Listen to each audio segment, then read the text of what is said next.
জীবন যৌবনের বাজি লাগায় দিতে হবে, বাজি লাগায় দিতে হবে ইনশাআল্লাহ। ইনসাফ কায়েম করতে গিয়ে ছুরি যদি নিজের সন্তানের হাতের উপর দিয়ে যায়, সে হাত স্তব্ধ হয়ে যাবে না, সে হাত থমকে দাঁড়াতে পারবে না।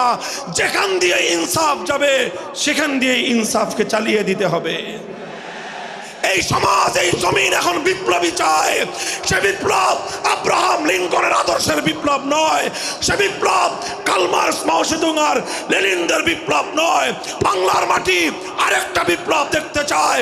সে বিপ্লব হবে আল কোরআনের বিপ্লব, সে বিপ্লব হবে ইসলামী সমাজ গঠনের বিপ্লব।